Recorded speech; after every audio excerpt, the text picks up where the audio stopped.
Reaction TV audio.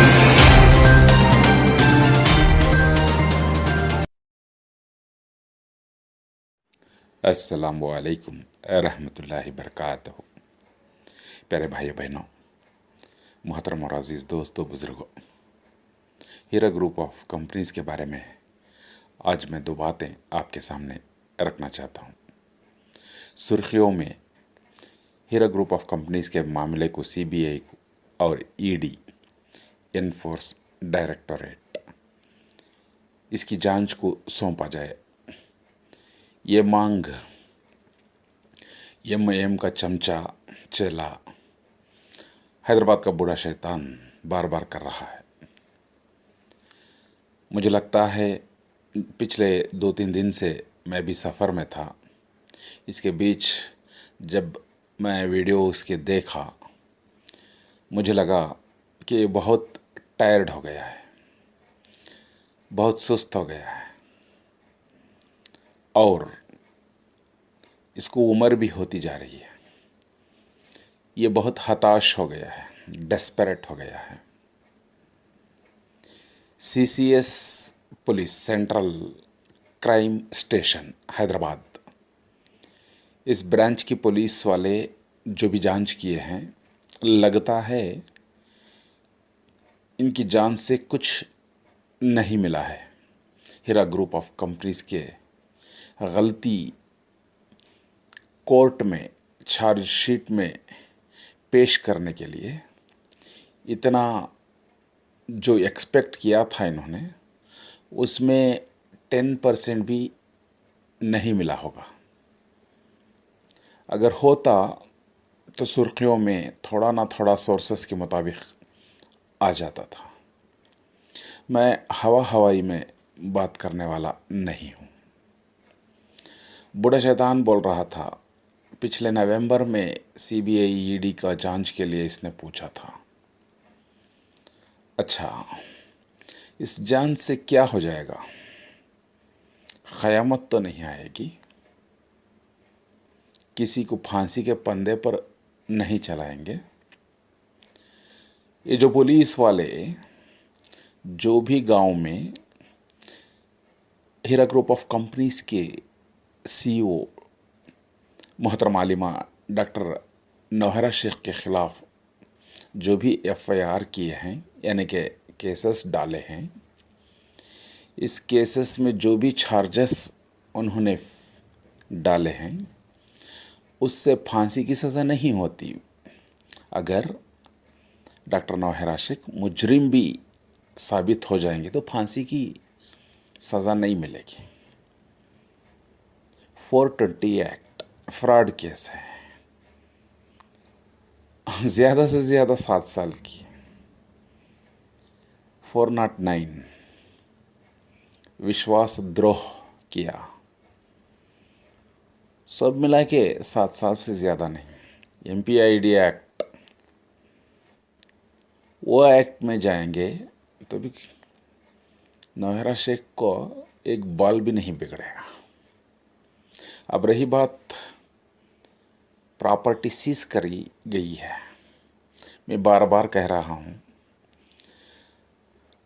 Maharashtra के मशहूर high court के वकील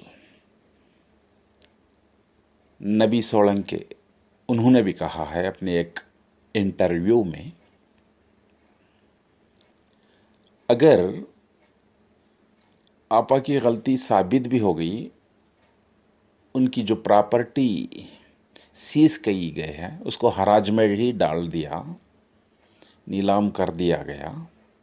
जो पैसे आते हैं, वो जो 200-300 आदमी बोल रहे हैं ना, ये पता नहीं कितने आदमी कंप्लेंट दिए हैं, उसमें कंप्लेंट दलवाए हैं ही ये साजिश से दलवाए हैं। उसमें रियल जो इन्वेस्टर हैं वो कितने हैं किसी को मालूम नहीं। 2 साल या 2.5 साल पहले एमआईएम के कुछ लोगों को हीरा ग्रुप ऑफ कंपनी के इन्वेस्टर बनाकर उनमें कुछ लोगों के हाथ से एफआईआर बनाया गया है। भड़क कर, घबरा कर और कुछ लोग एफआईआर किए होंगे। ये सच्चाई है, मानना होगा। मगर क्या पैसे इनको आ जाएंगे? जो भड़के हैं, घबराए हुए हैं, उन मासूमों के बारे में मैं बात कर रहा हूँ। ये बार बार बोल रहा है 1 साल 2 साल में पैसे आ जाएंगे। प्रॉपर्टी जो सीज की है कंप्लेंटदारों को पैसा वापस देने के लिए, ये बस है। देखिए, अटेंशन डाइवर्ट कर रहा है ये। मैं एफआईआर वालों को, जो एफआईआर नहीं किए हैं, उनको भी एक बात साफ साफ कह देता हूँ। महाराष्ट्र के वो पॉपुलर वकील, केपेबल वकील सोलंकी साहब भी यही कहा है, अब आप गलती की है मान जाओ तो उनकी प्रॉपर्टी हराज यानी कि नीलाम कर दी जाएगी। जो पैसे आएंगे क्या सिर्फ एफआईआर जो डाले हैं 200 और 250 उनको ही मिलेंगे? नहीं, हरगिज़ नहीं। इम्पॉर्टेंट पॉइंट है ये, इन्वर्टेड कामा में सुन लो, बार बार सुन लो, भुलाहट भूल जाते हो आप। जो एफआईआर किए हो नहीं किए हो, उन दोनों को माइंड में रजिस्टर करने के लिए रिपीट कर रहा हूँ, बुरा मत मानिए, देरी से बोल रहा हूँ। जो प्रॉपर्टी सेल किए जाएगी, नीलाम किया जाएगा, उसमें जो भी पैसे आते हैं सिर्फ और सिर्फ जो एफआईआर किए हैं उनको नहीं मिलते हैं, सब के सब को मिलते हैं। सब के सब को कैसा मिलते हैं? ऐसा नहीं कि कोर्ट में पैसे आ गए, ये हाथ में पैसे आए, ये हाथ में कोर्ट बांट देगी पैसा। नहीं नहीं, ऐसा नहीं। इसको एक प्रोसीजर होता है। कोर्ट में पैसे आने की न्यूज़ मिलने के बाद कोर्ट इस पैसे बांटने की जवाबदारी डिपॉजिटर्स को, नॉट ओनली एफआईआर जो किए हैं उनको सिर्फ नहीं, सारे डिपॉजिटर्स को, जो भी पैसा आया इकट्ठा हुआ, जो भी सीज किया था उससे आया, बैंक अकाउंट्स में जो भी था उससे आया, वो पैसा बांटने की जवाबदारी गवर्नमेंट को देगी। तो गवर्नमेंट पैसा कैसा बांटेगी? एक अथॉरिटी, प्राधिकार उसको बनाएगी। प्राधिकार बनाने के बाद जो भी डिपॉजिटर्स हैं अपने डॉक्यूमेंट्स लेके जाकर प्राधिकार के सामने अपना डिपॉजिट के पैसों को क्लेम कर सकते हैं। तो रही बात सारे डिपॉजिटर्स 2 लाख 3 लाख 5 लाख, मालूम नहीं, सबको पैसा बांटना होगा, सबके डॉक्यूमेंट्स लेना पड़ेगा। एक लंबा सफ़र, लंबा सा लंबा सफ़र। बहुत झूठ बोल रहा है, बहुत डाइवर्ट कर रहा है। एफआईआर जो भी किए हैं उनको हैदराबाद का बूढ़ा शैतान, सबके सबको पैसे मिलते हैं। मगर रही बात, क्या यह साबित हो जाएगा? मुझे ये गुमान है। गुमान इसलिए कि आप आगे जो भी टर्म्स एंड कंडीशन यानी कि हीरा ग्रुप ऑफ कंपनीज़ के जो भी टर्म्स एंड कंडीशन देखेंगे, पढ़ेंगे, तो मालूम हो जाएगा ये पोंजी स्कीम के दायरे में नहीं आती। पोंजी स्कीम क्या आती है, क्या होती है? जो पुराने इन्वेस्टरों को नए इन्वेस्टरों का पैसा दिया जाएगा, ये पोंजी स्कीम होती है। मगर ये पक्का बिजनेस है। टर्म्स एंड कंडीशंस, उस डॉक्यूमेंट्स को देखेंगे, पढ़ेंगे तसल्ली से। आप ही घर में बैठकर तसल्ली से पढ़िए। एक आईना, चश्मा डाल लीजिए आंखों को, आपको नहीं मालूम होता तो किसी को इंग्लिश आता है ना, उनके हाथ से पढ़ा लीजिए। अब हैदराबाद के बूढ़े शैतान जो बोल रहा हो बकरों की तरह तरह, आप क्यों मान रहे हो? अपने घर में अपने बच्चों को इल्म है, उनके हाथ से पढ़ाओ। इल्म नहीं है, आपको भी इतना इल्म नहीं है, इंग्लिश नहीं मालूम हो रही है, तो जिसको मालूम है, आपके दोस्त अहबाब, अपने गली वाले, मोहल्ले वाले, गांव वाले, पढ़ा लो। क्लियर बात यह है, वही तमन्ना शेख ने वेरी सिंबॉलिकली कुछ दिनों पहले बॉम्बे के एक कोर्ट के प्रीमिसेस में कोई यूट्यूब चैनल को बात कर इंटरव्यू देते हुए साफ साफ कर दिया कि यहाँ पहली बार यहाँ इन्वेस्टर का सवाल नहीं पैदा होता, कस्टमर, कंपनी और कस्टमर, ये तिजारत का मामला है। तो झूठ कैसा साबित होगा?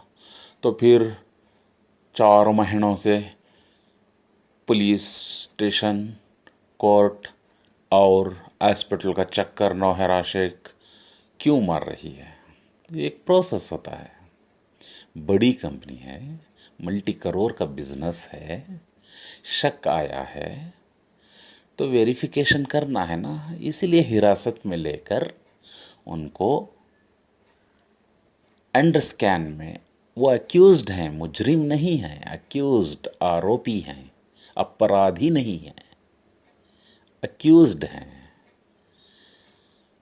इन्वेस्टिगेट के साथ साथ इनको पूछताछ कर रहे हैं बस,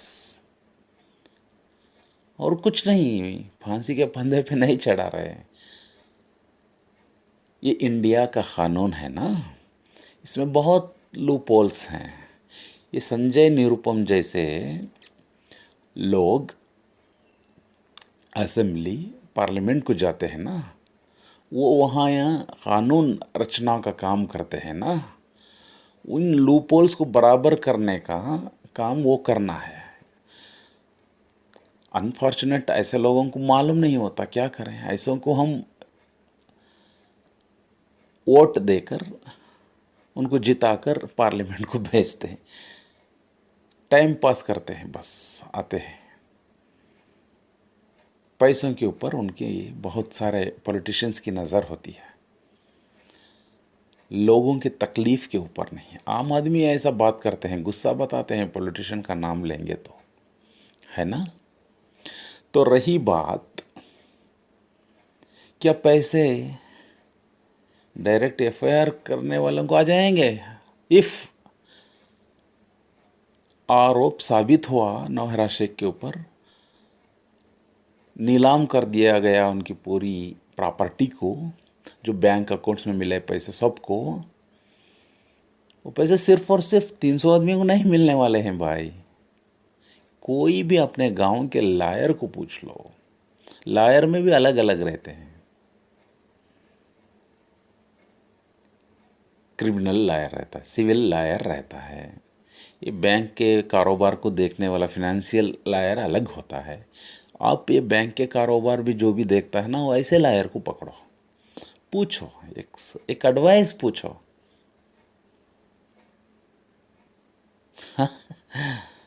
आप धोखा क्यों खा रहे हो? दूसरी बात, वही प्रॉपर्टी सीज होने के बाद मिनिमम 10 से 12 साल लगेंगे, ये झूठ नहीं है। बेंगलुरु कर्नाटका में 2005 में विनिमिंग शास्त्री का सिमिलर केस था। आज भी पैसे नहीं मिल रहे हैं। परसों सुब्रतो राय के पैसे भी सुप्रीम कोर्ट को वादा करके आया है, मैं पूरे पैसे दे दूंगा, इसलिए उसको ज़मानत मिली है, मगर पैसे बाकी हैं इन्वेस्टर्स के, है ना। 3 साल के ऊपर हो गए सुब्रतो राव का केस बाहर आ गया। अब रही बात सीबीआई की। माफ़ कीजिए भाई बहनों, सेकेंड पार्ट में मैं अपनी बात को आगे बढ़ाऊंगा। अल्लाह हाफिज़।